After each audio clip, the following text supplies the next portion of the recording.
Hi guys, I just wanted to talk about this week's work with you a little bit.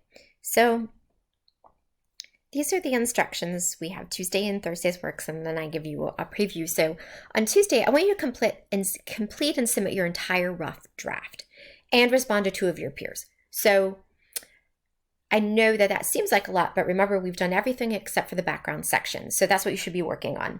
We have done intro and conclusion, the background, and now you need to complete the body sections. This entire paper needs to be 8 pages in length, 12-point font, Times New Roman, etc. And I will go back and I will talk about that a little bit. So here's Tuesday, and it says instructions.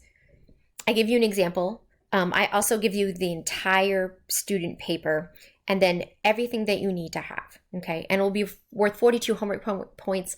I will grade you according to the rubric. You will grade your peers according to their rubric. And then you should know where you stand because remember, this is 30% of your grade. You want to do the best work that you can. When we go back, sorry, I went back maybe a little too far. So there will be a little spot where it says submit your rough draft here. That's where I'm going to grade you. And the second submission is where you're going to grade 2 of your peers. This is the rubric. It's one that we always use on how you will grade your classmates. Go ahead and you put the O for organization, SE. You get the idea, like we always do in class. And give them any additional feedback that you can provide.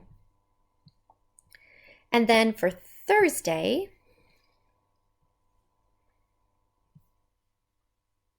okay. It says review. Actually, what we're doing is we are taking our long research paper, the same topic, and we're turning it into, finally, you can give your opinion. It's an argumentative paper in which you want to convince someone of something, right? If you're talking about divorce, maybe you want to convince someone that divorce is maybe not so bad, and you're going to talk about that. So the outline is right here. Sorry, I want you to review this because everything in the outline is the same except for the refutation, which is the moment you take into account the opposing viewpoint. And so you're going to take into account the opposing viewpoint not on a million different claims, but on one specific one.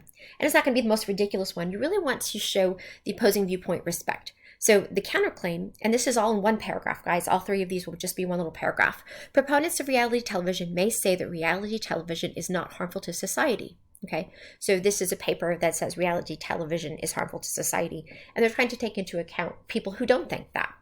But it is beneficial because reality shows can display the true, unscripted parts of life. So they're saying people might disagree with me because they say it shows the real parts of life. And they root it in source, and that's kind of when I come up here and I talk about sourcing. The concession, you don't need a source because you're just agreeing with them. You say, yes, that might be true. And the rebuttal is why you're right part. You don't come in and announce why you're right again, but you go in and you say, but these moments are almost always negative. Therefore, the audience remembers those moments over the good instances. They get it from a source, Walcott. Displaying truly negative content is harmful to reality television viewers. Okay, so that's what you need to include in your outline. And then this is the outline, and then you'll submit it there and I'll give you feedback on it. I will give you further examples and explanations, but it's the same old attention grabber thesis. The 3 points would be, why is divorce actually a good thing? Okay, so whatever your topic is, you are going to come up with some reasons. If you did domestic abuse, obviously it's bad, but you maybe can convince us that more should be done. Okay, and then this refutation. So think about each part as a paragraph. Right now, all you're doing is just filling in with very small sentences. Okay. You're not writing the paper yet. You're just completing the outline. So I think that is nope, let me go back actually. I give you sort of a heads up of what's to happen. And I give you an example that you will have your argumentative rough draft will then be due on Tuesday. And I will show you that and provide a student example as well. If you have any questions, please feel free to reach out to me via text. I hope you have a wonderful day. Thanks.